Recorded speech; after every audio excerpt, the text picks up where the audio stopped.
बिस्मिल्लाहिर्रहमानिर्रहीम। अस्सलाम वालेकुम स्टूडेंट, मैं हूं Wajid Ali combo. Chemistry first year chapter 3, ये चैप्टर गैसेस से रेलेवेंट है और आज हम इसमें पढ़ रहे हैं गैस लॉज और फिर हम एक लॉ बॉयल्स लॉ उसको डिस्कस करेंगे, उसके वेरियस पार्ट्स, उसके स्टेटमेंट, उसकी एक्सपेरिमेंटल वेरिफिकेशन और फिर ग्राफिकल एक्सप्लेनेशन। तो पहले मैं आपको गैस लॉज जो हमने इस चैप्टर में पढ़ने हैं जरा उनकी आउटलाइन बताता हूँ, फिर हम बॉयल्स लॉ की तरफ आते हैं। स्टूडेंट, गैस लॉज में ना पहली बात जो आपके ज़हन में ना होनी चाहिए, जो आप एंड तक भूलेंगे नहीं, कि these laws are only applicable for gases, they are not applicable on the liquids and solids. तो these are laws are only applicable for gases. और एक और भी बात, हम इस चैप्टर में ना real gas, ideal gas, non ideal, ideal gases का कॉन्सेप्ट पढ़ेंगे।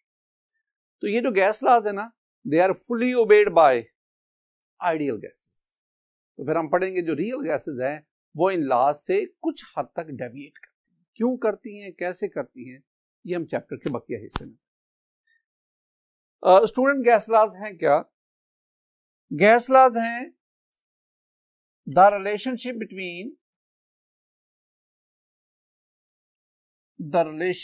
between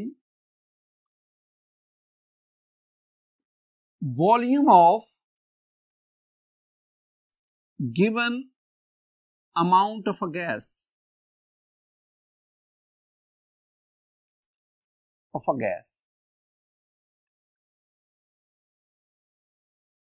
and prevailing conditions of temperature and pressure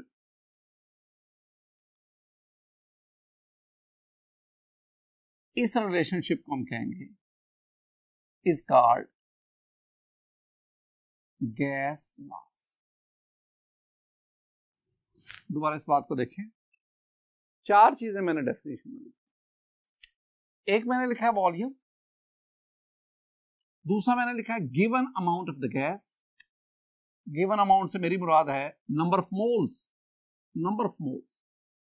eight the prevailing condition of temperature आ गई, एंड प्रेशर। चार चीजें यहां पे आ गई, चार डिफरेंट क्वांटिटीज आ गई। एक है वॉल्यूम, एक है नंबर ऑफ मोल्स, फिर टेम्परेचर और फिर हम प्रेशर।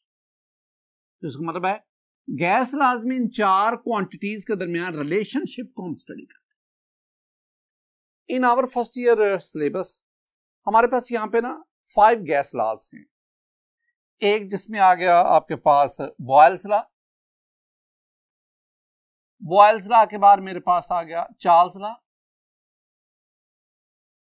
चार्ल्स लॉ के बाद हम स्टडी करेंगे एवोगैड्रोस लॉ,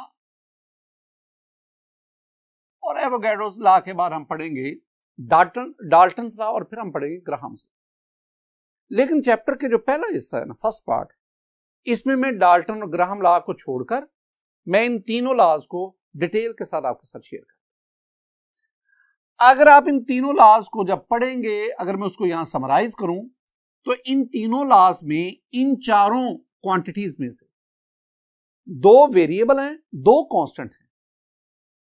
मसलन अगर आप बॉयल्स लॉ की बात करें तो आपके पास वेरिएबल कौन सा है, आपके पास कांस्टेंट कौन सा है? तो हम बॉयल्स लॉ में कहेंगे कि वॉल्यूम और प्रेशर ये दोनों वेरिएबल्स हैं, यानी प्रेशर बढ़ाएंगे वॉल्यूम कम होगा, एक के चेंज करने से दूसरा चेंज होता जाएगा, बशर्ते कि आप नंबर ऑफ मोल्स और टेम्परेचर को क्या रखेंगे। और आपको पता है कि आप ये रिलेशन बनाते हैं कि V inversely proportional to P। ये दोनों वेरिएबल्स है, प्रेशर और वॉल्यूम, और कांस्टेंट किसको रखना है, नंबर ऑफ मोल्स और टेम्परेचर। जब हम चार्ल्स लॉ को पढ़ेंगे, यहां पे वॉल्यूम और टेम्परेचर ये वेरिएबल है, और इसमें नंबर ऑफ मोल्स और प्रेशर क्या है, कांस्टेंट। हम पढ़ेंगे कि अगर हम टेम्परेचर को इंक्रीज करते हैं तो वॉल्यूम भी इंक्रीज हो जाता है, टेम्परेचर कम करते हैं तो वॉल्यूम भी कम होता है। जब हम एवोगैड्रो लॉ को पढ़ते हैं तो एवोगैड्रो लॉ में स्टूडेंट वॉल्यूम और नंबर ऑफ मोल्स ये वेरिएबल है और प्रेशर और temperature they are the constant. In Avogadro law we have a relation V directly proportional to N। जितने गैस के मोल्स बढ़ाते जाएंगे, जितनी गैस के अमाउंट बढ़ाते जाएंगे, वैसे वैसे गैस का वॉल्यूम इंक्रीज करेगा। ये जो तीनों लॉज हैं, गैस लॉज हैं, इन तीनों लॉज में 4 क्वांटिटीज के दरमियान रिलेशन है और हर लॉ में देखेंगे 2 क्वांटिटीज वेरिएबल हैं, 2 क्वांटिटीज कांस्टेंट। अभी आपने याद रखना है कि किस लॉ में कौन सी क्वांटिटी वेरिएबल है, कौन सी कांस्टेंट है। आइए हम बॉयल्स लॉ इसको स्टडी करते हैं। स्टूडेंट बॉयल्स लॉ में हमें इसकी स्टेटमेंट चाहिए, मैथमेटिकल फॉर्म चाहिए, हमें इसकी एक्सपेरिमेंटल वेरिफिकेशन चाहिए, क्या एक्सपेरिमेंट इसको वेरीफाई करता है कि नहीं, और फिर हमको ग्राफ की मदद से इसको स्टडी करना। Let's start from the statement. Statement के जाने से पहले बॉयल्स के बारे में। Robert Boyle's was a British chemist. Robert Boyle's ने in the mid of 17th century के मिड में, आई मीन 1662 1665, इसमें इसने अपना ये लॉ इंट्रोड्यूस कराया। स्टेटमेंट क्या है? Very simple. स्टेटमेंट हमारे पास है the volume of a given mass of a gas at constant temperature is inversely proportional to pressure applied on the gas, applied to the gas. This one is the statement of Boyle's law. 4 चीजें यहां पे। पहला, the volume of a gas, the volume का जिक्र हो गया। The volume of a given mass of a gas, वो gas जिसका मैस दिया गया है और आप मैस को चेंज नहीं कर रहे। मैस से मुराद नंबर ऑफ मोल्स की तरफ आ जाए, और आप जानते हैं कि मैस को हम मोल में कन्वर्ट कर सकते हैं। यहां मैस से मुराद मोल ही हम लेंगे, और वो कहते हैं given mass of gas, it means number of moles are constant है। ये दूसरी बात। एट कांस्टेंट टेम्परेचर, टी भी कांस्टेंट हो गया। इज इनवर्सली प्रोपोर्शनल, एक चीज बढ़ती है दूसरी कम होती है, inverse relation to the pressure. 4 चीजें आ गई, volume, number of moles, temperature, pressure. Volume और प्रेशर के दरमियान रिलेशन कौन सा आ गया? इनवर्स। अगर मैं मैथमेटिकली इसको लिखूं तो मैं लिखूंगा V1/P। जब हम 1/P लेते हैं इसका मतलब है इन दोनों के दरमियान इनवर्स रिलेशन, लेकिन ये रिलेशन तभी होगा at constant number of moles and temperature. Inverse relation का मतलब क्या है? इनवर्स रिलेशन का मतलब है कि अगर एक क्वांटिटी उसकी वैल्यू इंक्रीज करती है तो दूसरे की डिक्रीज करती है, बल्कि यूं कहना ज्यादा मुनासिब होगा, जितने गुना प्रेशर बढ़ता है उतने गुना वॉल्यूम कम होता है। यह तब होगा जब आप ये कंडीशन मेंटेन करेंगे। अब स्टूडेंट, अगर मैं प्रोपोर्शनैलिटी साइन खत्म करूं तो आपके पास ये आएगा V that is equal to K/P। तो मैंने प्रोपोर्शनैलिटी साइन की जगह पे K लिखा। What is K? K is the proportionality constant. तो K हमारे पास आ गया, K is proportionality constant. K के बारे में हम काफी स्टडी करेंगे। स्टूडेंट, अगर मैं P को दूसरी तरफ ले जाऊं तो ये आपके पास बन जाएगा PV that is equal to K। K is a constant. PV mean product of pressure and volume. तो product of pressure and volume is equal to K. अब ये जो K है इसकी वैल्यू कांस्टेंट रखती है, किसी भी गैस के लिए, अगर आप अमाउंट ऑफ गैस चेंज ना करें, अगर आप टेम्परेचर चेंज ना करें, अगर आप T और N दोनों की वैल्यू कांस्टेंट रखेंगे तो K की वैल्यू भी कांस्टेंट है। लेकिन अगर आप एक ही गैस की डिफरेंट अमाउंट्स लेंगे, पहले आपने 1 मोल लिया, फिर आप 2 मोल ले लेते हैं, फिर आप 4 मोल ले लेते हैं, अगर आप अमाउंट ऑफ गैस चेंज करते जाएंगे फिर K की वैल्यू भी चेंज होती जाएगी। यानी K have different values for different amount of same gas. एक ही गैस की अगर आप डिफरेंट वैल्यूज लेंगे तो फिर K की वैल्यू चेंज होती जाएगी। तो K की वैल्यू दो चीजों पर डिपेंड करेगी। K की वैल्यू डिपेंड करेगी टेम्परेचर पे, K की वैल्यू डिपेंड करेगी अमाउंट ऑफ गैस, उस पर डिपेंड। इसी से ही मैं एक और डेफिनेशन निकालता हूं। स्टूडेंट, जब दो चीजें आपस में मल्टीप्लाई हो रही हो ना, उनका जो आंसर आता है that is called the product. इसका मतलब है P और V आपस में मल्टीप्लाई कर रही है, तो इसका जो आंसर आएगा दैट इज अ प्रोडक्ट। और जो प्रोडक्ट इसका आ रहा है ना, वो एक कांस्टेंट क्वांटिटी है जिसे हम K कहते हैं।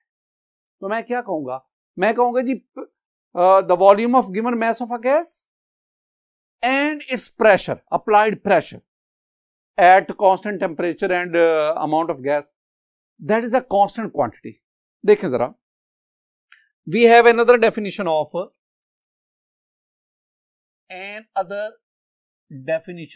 या statement of Boyle's law, another statement of Boyle's law.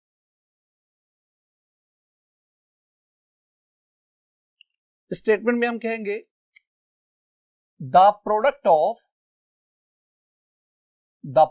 of volume of given mass of a gas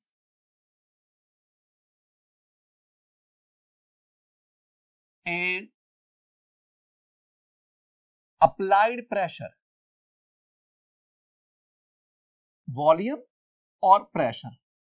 जब मैं गिवन मास ऑफ गैस कह रहा हूं, मैंने नंबर ऑफ मोल्स को कांस्टेंट कर दिया। इन दोनों का product at constant temperature is a constant quantity, हम उसे K,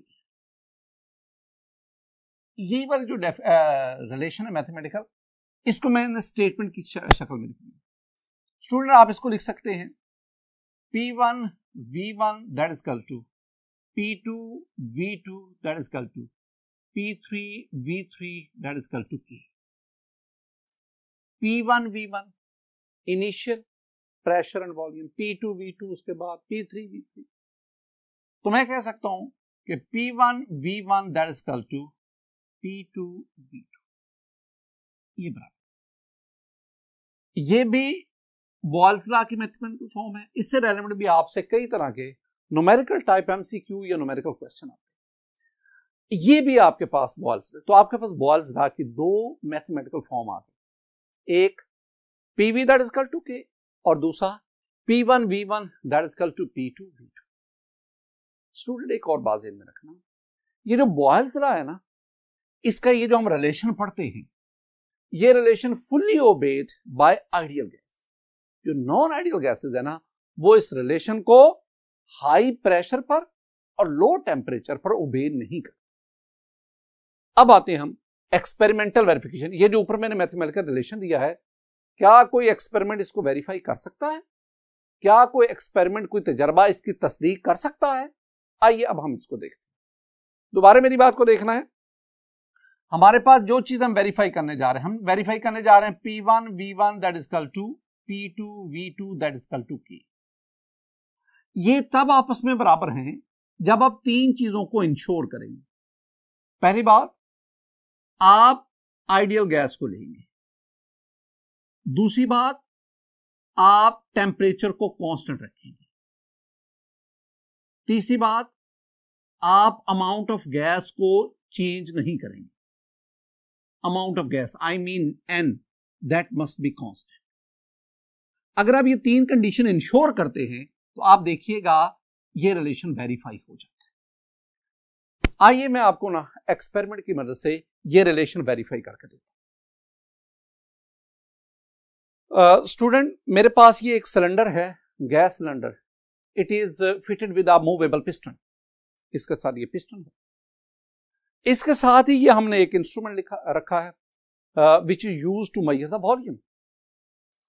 अब ना मैं इसमें एक गैस लेता हूं, वो गैस में 1 मोल ऑफ गैस, सपोज जितनी मर्जी आप अमाउंट ले लें, मैं 1 मोल ऑफ अ गैस वो इसको इसमें लेता हूं और इस सिलेंडर को मैं 0 डिग्री सेंटीग्रेड पे रखता हूं। ये दो बातें ध्यान में रखनी।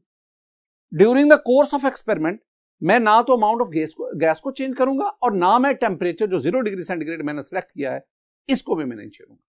ये दो चीजें ड्यूरिंग द एक्सपेरिमेंटेशन में इंश्योर करूंगा। अब देखें, पहला जो मरहला है इसमें मैंने क्या किया, मैंने पिस्टन के ऊपर एक वेट रख दिया, एक बाट रख दिया, और ये जो एक वेट है इट एक्सर्ट्स 2 एटमॉस्फेयर प्रेशर। ये जो 2 एटमॉस्फेरिक प्रेशर है इसको मैं कहता हूं P1। ये हमारे पास P1 है, and at this pressure of P1 2 atmosphere the volume of the gas is V1 that is 1 dm cube. तो पहली हमारे पास वैल्यू क्या आई, P1 2 atmosphere and V1 that is equal to 1 dm cube. अब वही जो बॉयल्स लॉ है, बॉयल्स लॉ क्या कहता है, P1 V1 that is equal to 2 atmosphere multiplied by 1 dm cube and the value of K is 2 atmosphere dm cube। अब अगला काम, दूसरा जो स्टेप हमारे पास आ गया ना, आप अमाउंट ऑफ गैस और टेम्परेचर को चेंज नहीं करेंगे, मैं बार बार कह रहा हूं। अब आप ना पिस्टन के ऊपर एक और वेट रख दें, ये वेट भी 2 एटमॉस्फेयर प्रेशर एक्सर्ट करता है। तो अब आपके पास गैस के ऊपर टोटल प्रेशर P2 हो गया 4 एटमॉस्फेयर। पहले 2 एटमॉस्फेयर था, 4 यानी डबल कर दिया। स्टूडेंट, जब आपने गैस के ऊपर प्रेशर को डबल कर दिया, now look at the volume, V2 check करें, वो अब हाफ dm क्यूब रह गया। प्रेशर 2 गुना बढ़ाया, वॉल्यूम हाफ रह गया, 1/2 dm। अगेन आप वेरीफाई करें बॉयल्स लॉ, जो हमने उसकी मैथमेटिकल फॉर्म दी है। अब आपके पास P2 V2 that is equal to P2 4 atmosphere multiply by V2 1/2. Again the value of K is 2 atmosphere dm cube। पहले भी 2 atmosphere dm cube की K की वैल्यू अब भी। इट मीन्स कि जब आपने टेम्परेचर और अमाउंट ऑफ गैस को चेंज नहीं कर रहे तो प्रोडक्ट ऑफ P और V वो सेम आता जा रहा है। तीसरा स्टेप, अब आप ना इस सिलेंडर पिस्टन के ऊपर एक और वेट रख दे, that will also exert 2 atmospheric pressure. The total pressure now in this case, the total pressure on the gas is 6 atmosphere. P3 is equal to 6 atmosphere. Now look at the volume of the gas, that is V3. The volume is 1/3 dm cube। अब अगर आप वो mathematical form को देखेंगे, P3 V3 is equal to 6 atmosphere multiplied by 1/3 dm cube. The answer is again 2 atmosphere dm cube। Student, ये 3 हमने phases में इसको स्टडी किया। क्या चीज आपने नोट की, वेरी सिंपल, अगर आप टेम्परेचर और अमाउंट ऑफ गैस उसको कांस्टेंट रखते हैं तो जितने गुना प्रेशर बढ़ाते जाएंगे उतने गुना वॉल्यूम कम होता है, बशर्ते कि ये गैस है ideal. This experiment verify the mathematical relation P1 V1 that is equal to P2 V2 that is equal to P3 V3 that is equal to K।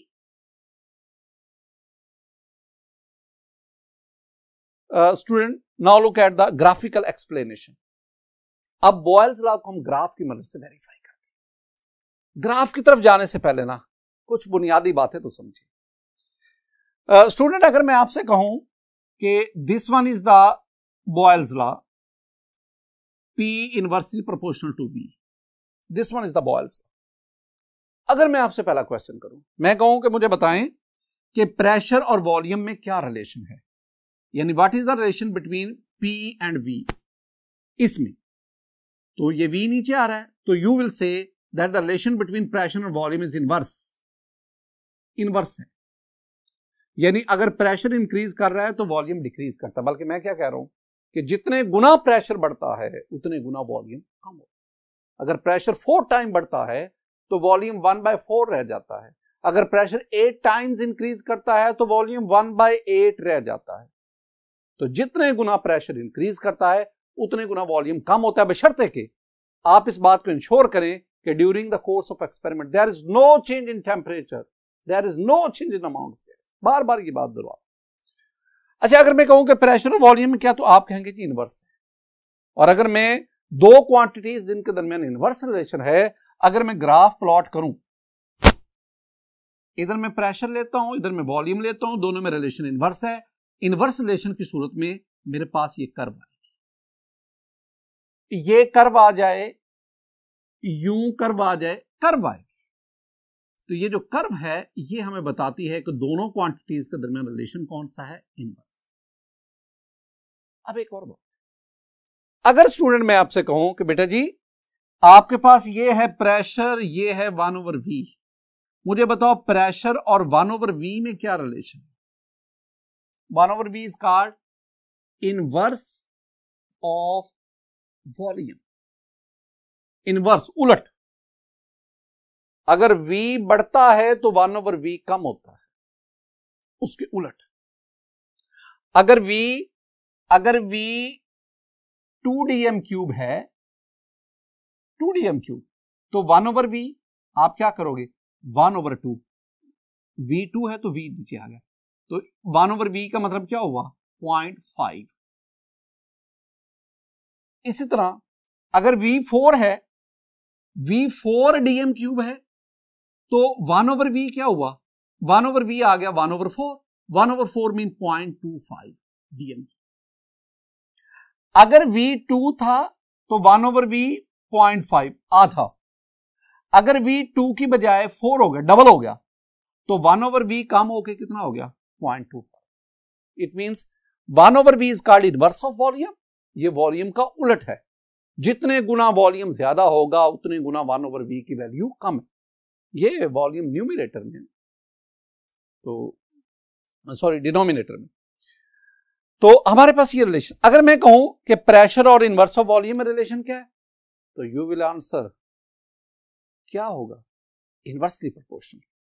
अगर दो क्वांटिटीज में स्टूडेंट, अगर दो क्वांटिटीज में प्रेशर और इनवर्स ऑफ वॉल्यूम, अगर दो क्वांटिटीज में डायरेक्ट रिलेशन हो, देन द ग्राफ ऑब्टेन्ड, इधर आप 1/v ले लें, इधर प्रेशर ले लें, दोनों में डायरेक्ट रिलेशन है। अगर दो क्वांटिटीज में डायरेक्ट रिलेशन हो, we get a straight line. हमारे पास जो ग्राफ आता है वो कर्व में नहीं आता बल्कि स्ट्रेट लाइन। इन बातों को आपने मद्देनजर रखना है। इनको बेस बनाकर मैं आपको 3 ग्राफ्स की मदद से बॉयल्स लॉ उसको एक्सप्लेन करके देता हूं। पहले आ जाएं ग्राफ नंबर 1। ग्राफ नंबर 1 में मैं प्रेशर को एक्स एक्सिस पे लेता हूं। स्टूडेंट, हम एक्स एक्सिस को एब्सिसा भी कहते हैं, और मैं वॉल्यूम को वाई एक्सिस पे लेता हूं। वाई एक्सिस को हम ऑर्डिनेट कहते हैं। तो pressure on abscissa, I mean X axis, abscissa. Volume on Y axis, I mean ordinate. अब आप ना सिलेंडर में कोई भी गैस ले लें, उसकी एक ना गिवन अमाउंट ले लें, सपोज 2 मोल गैस ले लिया और उसको 0 डिग्री सेंटीग्रेड पे रखें। पहले आपने जो एक्सपेरिमेंटेशन करनी है ना, उस एक्सपेरिमेंटेशन में आपने गैस को लिया, कितने मोल्स लिए, 2 मोल, सपोज 2 मोल लिए, और गैस को आपने 0 डिग्री सेंटीग्रेड, ये जरा मेंटेन आपने ज़हन में रखना, 0 डिग्री सेंटीग्रेड पे पहले मैं एक्सपेरिमेंटेशन कर रहा हूं। जब आप 0 डिग्री सेंटीग्रेड पे रखें, इसका P1 नोट कर लें, जितना प्रेशर है उस पे वॉल्यूम इसका नोट कर लें। सपोज प्रेशर जो है वो 2 एटमॉस्फेयर है, वॉल्यूम 1 dm क्यूब है। तो अब प्रेशर इंक्रीज करें, P2 कर दें, ये 2 की बजाय आप 4 एटमॉस्फेयर पे ले जाए, और देखें प्रेशर डबल करने से अब वॉल्यूम कितना हो गया, तो V2 आपके पास हाफ dm क्यूब रह जाए। इधर प्रेशर लेते जाए, इधर वॉल्यूम लेते जाए, और इनमें जो चेंज आती है उसको ग्राफ की सूरत में रखते जाए। P1 V1, फिर P2 V2, फिर P3 V3 लेते जाए। और इस पूरी एक्सपेरिमेंटेशन के दौरान आपने टेम्परेचर 0 पे रखा, अमाउंट ऑफ गैस चेंज नहीं की। अब आप इस सारे डेटा को ग्राफ में पुट करें। जब पुट करेंगे तो हमारे पास यहां पे एक कर्व आएगी, ये कर्व आ गई मेरे पास at T1 temperature at 0 degree centigrade. This curve, इसके दो नाम हैं कर्व के। This curve is called isotherm. Isotherm, iso mean constant, same, therm mean heat, temperature. तो isotherm a curve which is obtained at constant temperature. तो isotherm का मतलब हुआ कांस्टेंट टेम्परेचर। तो वो कर्व जो कांस्टेंट टेम्परेचर पे हासिल हुई, हम उसे क्या कहते हैं? आइसोथर्म। दूसरा एक और भी नाम है, this curve is called rectangular hyperbola. ये ए लेवल की बुक में ये लिखा हुआ है कि this curve which is obtained by plotting pressure and V, तो this curve is called the rectangular hyperbola. अब ना ये आपने ना कर्व ली जब आपने एक्सपेरिमेंटेशन किया 0 डिग्री सेंटीग्रेड। अब सेम अमाउंट ऑफ गैस, वही 2 मोल, वही गैस 2 मोल। अब आप ना 0 की बजाय अब आप एक्सपेरिमेंटेशन करें 25 डिग्री सेंटीग्रेड।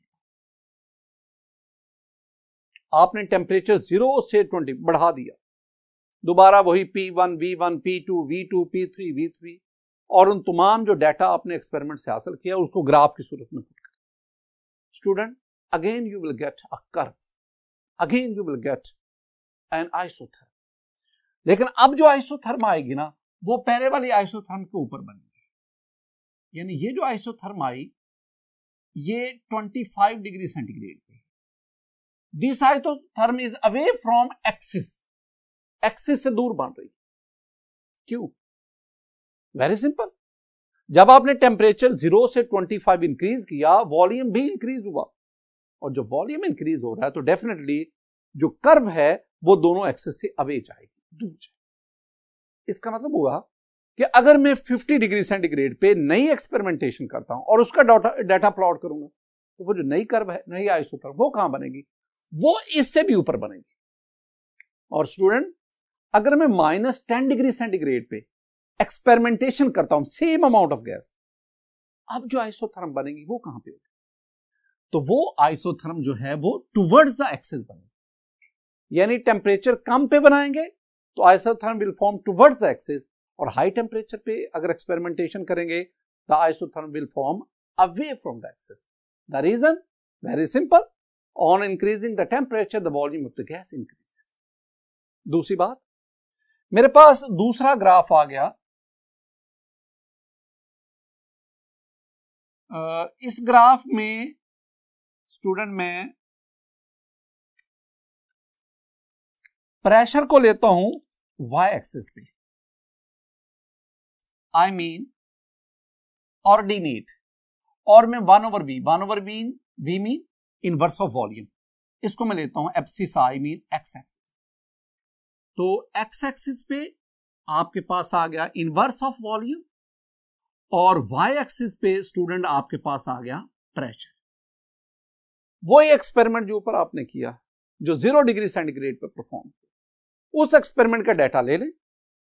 प्रेशर तो है आपके पास, P1 2 atmosphere, P2 4 atmosphere, P3 6 atmosphere, P4 8 atmosphere. तो प्रेशर है P1 P2 P3। प्रेशर को इधर पुट करें, और जो वॉल्यूम आपके पास आ गया, जब प्रेशर P1 था तो वॉल्यूम V1 था 1 एटमॉस्फेयर, तो अब आप उसका इनवर्स ले लें। जब प्रेशर P2 हुआ तो वॉल्यूम V2 हुआ 1/2 dm³, तो 1/2 dm³ का इनवर्स ले लें। इस तरह पहले एक्सपेरिमेंट में जो आपके पास डाटा आया उसमें प्रेशर तो ठीक है, वॉल्यूम जो था उसको इनवर्स में कन्वर्ट करते जाएं, उसको यहां पे पुट करें। जब पुट करेंगे you will get a straight line. आपके पास ये एक स्ट्रेट लाइन हासिल होगी। This is at 0 degree centigrade. ये स्ट्रेट लाइन हमें क्या कन्विंस करती है? ये बताती है कि प्रेशर और इनवर्स ऑफ वॉल्यूम में डायरेक्ट रिलेशन। ये स्ट्रेट लाइन जब प्रेशर बहुत कम होता है, यानी मैंने प्रेशर अप्रोचेस टू 0 बहुत कम है, तो वॉल्यूम बहुत ज्यादा है, और जब बहुत ज्यादा होगा तो उसका इनवर्स भी जीरो को अप्रोच करता है। जीरो को अप्रोच करने का मतलब है ये हमारी जो लाइन है ये ओरिजिन को छू रही होती है, छूती नहीं है, छू रही होती है। स्टूडेंट, अगर आप 0 डिग्री सेंटीग्रेड पे जो आपने ग्राफ लिया, स्ट्रेट लाइन आई, अब आप 25 डिग्री सेंटीग्रेड पर जो एक्सपेरिमेंट है उसके डाटा को यहां एडजस्ट करें। 25 high temperature, again you will get a straight line, but in this case the straight line will form this straight line at 25 degree centigrade. अब जो स्ट्रेट लाइन बनेगी, this straight line is towards the pressure axis. ये जो straight line बनेगी ये pressure axis की तरफ बनेगी। हम आमतौर पर क्या लेते हैं, इनवर्स ऑफ वॉल्यूम 1/v को एक्स एक्सिस पर, p को y एक्सिस पर।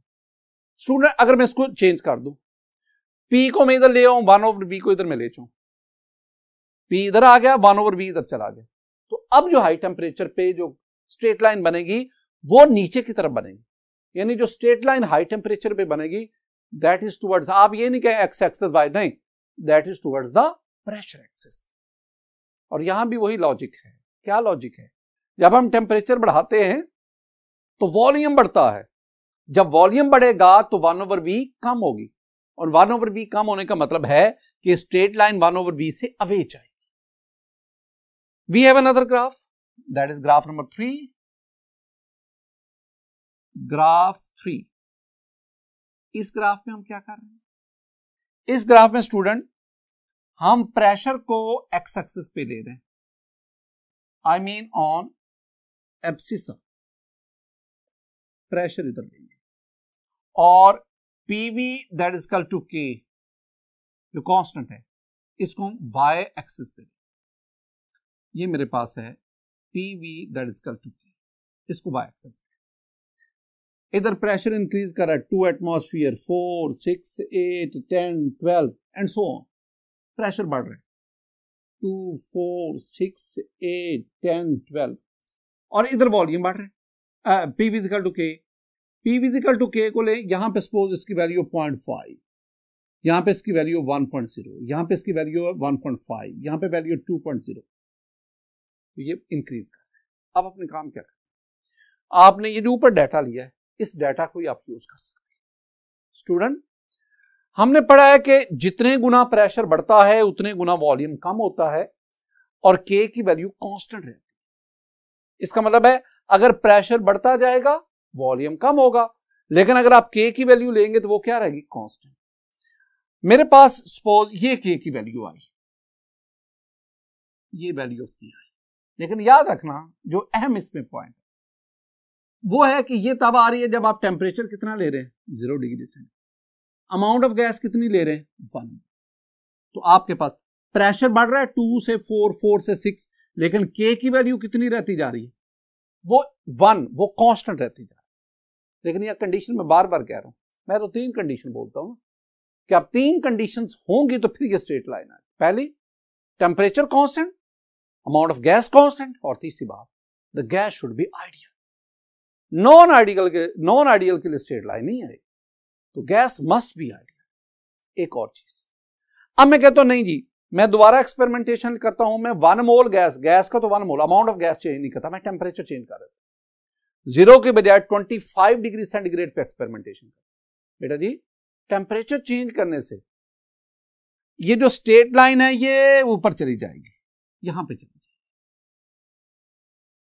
Temperature 25 degree centigrade, amount of gas 1 mole, line straight ही रही, लेकिन वो अब जो लाइन बनी वो नीचे वाली से जरा क्या होगी, ऊपर। और टेम्परेचर अगर आप 0 से कम करेंगे तो बनेगी स्ट्रेट लाइन, लेकिन वो नीचे।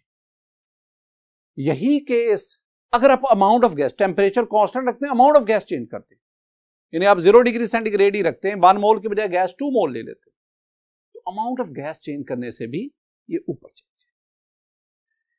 एक तो आप ना इस ग्राफ को इस सेंस में देखें, और दूसरा student this graph explain the ideality of real gases. जो रियल गैसेस है उनका आइडियल बिहेवियर बताता है। अगर आपके पास स्ट्रेट लाइन आती है parallel to the x axis, straight line parallel to x axis, this one is in the case of ideal gas. लेकिन अगर आपके पास कोई नॉन आइडियल गैस है, ऐसा हाइड्रोजन है, तो हाइड्रोजन के केस में बेटा जी आपके पास स्ट्रेट लाइन नहीं आएगी, ये लाइन आएगी। अगर आप नाइट्रोजन लेते हैं तो आपके पास ये लाइन आएगी, कार्बन डाइऑक्साइड लेते हैं तो आपके पास ये लाइन आएगी। इसका मतलब है अगर आप आइडियल की बजाय रियल गैसेस लेते हैं तो फिर ये straight line parallel to x axis नहीं जाएगी, उन गैसेस की सूरत में ये डेविएट करते हैं। हम आगे चल के पढ़ेंगे, जितना डेविएशन ज्यादा होगी उतनी वो गैस नॉन आइडियल होगी, और जितना वो गैस स्ट्रेट लाइन के पैरेलल बिहेवियर शो करेगी उतनी वो गैस आइडियल। यानी इस केस में अगर हम देखेंगे हाइड्रोजन, नाइट्रोजन, कार्बन डाइऑक्साइड, तो hydrogen shows more ideal behaviour while the carbon dioxide shows more non-ideal। Student आज के इस लेक्चर में हमने बॉयल्स लॉ के स्टेटमेंट, उसके एक्सपेरिमेंटल वेरिफिकेशन और फिर 3 ग्राफ्स की मदद से हम उसकी ग्राफिकल एक्सप्लेनेशन। मेरी दुआ है कि अल्लाह ताला आपको दुनिया और आखिरत में कामयाबी नसीब फरमाए। अल्लाह ताला आपको सिदक पे, ईमानदारी पे कायम रखने की तौफीक दे। इंशाल्लाह नेक्स्ट टॉपिक में जाके, नेक्स्ट लेक्चर में जाके हम चार्ल्स लॉ को डीपली स्टडी करेंगे और उसमें आपको मैं चार्ल्स लॉ के बारे में कई नई नई बातें बताऊंगा। एब्सोल्यूट टेम्परेचर खास तौर पर हमारे टारगेट। अल्लाह ताला